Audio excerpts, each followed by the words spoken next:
And Ben Gurion lived with a family. He lived with his wife. That's Ben Gurion's wife. Oh, look at the little radio. Radio. Most things are And as they were. emergency light. Emergency battery light. The furnishings are original? Original. It's the way they left them. This is Ben Gurion's bedroom. They had separate bedrooms. He always had books next to him and read in many different languages. And he has an amazing library. Look both at the slippers. Here, the slippers, He's the got chair. the family safe here. Mahatma Gandhi, a favorite Yes, of his? Mahatma Gandhi was one of his very special people that he believed in, that he gained tremendous influence from. Look how wide this is. Did he ever? He never needed a wheelchair. This is very wide. No, he never needed a wheelchair. At the very end, This is the original. I assume that this is the original. This is like a double door. Yeah. Yeah. But what this? This is a special Yeah. reinforced Yeah. door. This is Paula's room, his wife's room. She took very good care of him. She worried about him. She made sure that in the afternoons he would rest.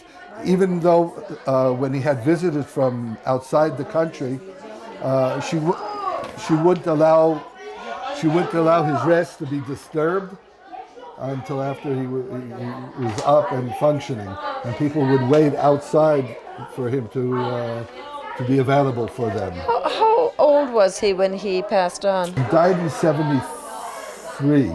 And his wife? His wife died a year or two earlier than him. Before. And the kitchen? This is their kitchen as it was. Wow. They had a platoon of soldiers guarding them all the time. One of the shacks that you see outside was barracks for the soldiers. And every morning he would go for a walk around the kibbutz. The kibbutz was a fraction of the size it is today. There were maybe 20 members, less than that. And he would go for a walk, and they would have scouts checking the path to make sure there were no mines that were put in during the night. Bathroom facilities. And then his wife's room. He lived very frugally, very so they each had a bathroom. minimally. And the standard of living when he was here, compared to what the rest of the kibbutz lived in, is much higher. As a prime minister, he had, in the beginning, basic air conditioning, electricity, water running. Many of the other shacks that were originally part of the kibbutz didn't have any of that. They had a shower for men and women separately, but a shared shower.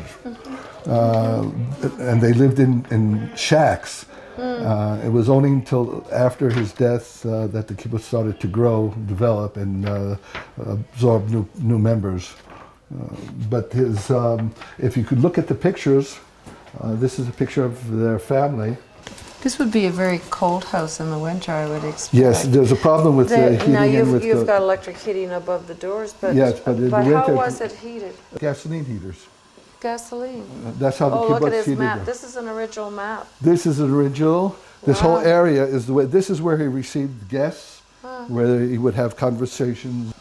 This is his study room. Is a library.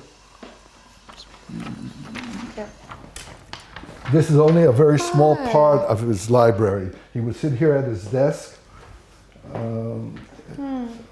and most of the things are left as they were. Oh, look at him here. Look at that. Look, I thought my desk was bad. Look at that. And he'd have a door here? That was a... This is an emergency exit. But that's only because of... he wouldn't have... He had that? I'm not sure that this existed during his time. What would be... Oh, look. The emergency exit goes into a shelter. You have the shelter. Yes, we have the shelter downstairs. Can we see that? Yes. Come. Okay, we'll keep going because I know that you... This is the shelter. Let's see if it... Guess it's not the regular part of the tour, huh? No one goes down in here. I don't know if there's lighting here. And they were last seen. This is an actual bomb shelter. I think you're one of the few people that have ever come down here. Oh, excited. Would the state of Israel have built this for him? Here. The state would have built this for Yes. him? Actually, the truth is, I've never been down here, man. I know that in order to convince him to permit this structure, this shelter, they said that all his books that he cherishes a lot will be here. Would be down here in order for him to come down and allow it, yes. I want to know if he read all his books. Yes. Yes? Yes. They say that he actually learned Spanish to read the Don Quixote. Oh, yeah. Oh, yes, and really? originally, yeah. He was What a mind. He was a Renaissance man. Whoa.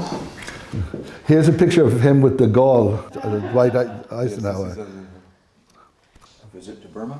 Burma? we can visit his house. Visit to Burma.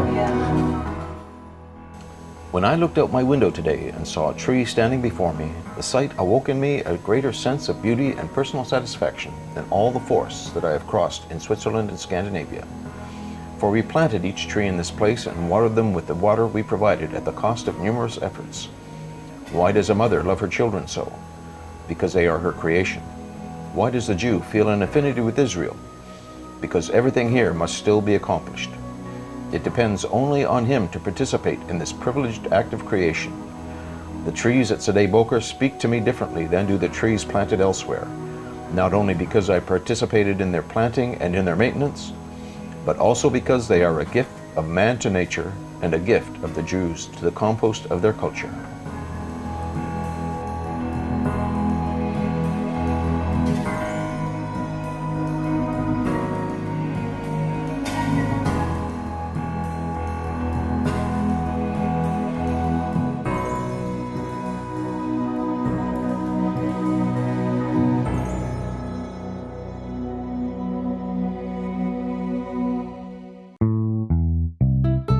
Please share this video, and on YouTube, click the button below to become a subscriber.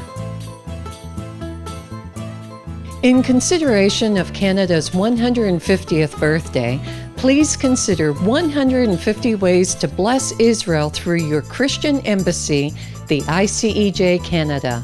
Consider becoming a $150 monthly donor. Plant 150 trees, 150 prayers for Israel. The opportunities are endless. Please contact us.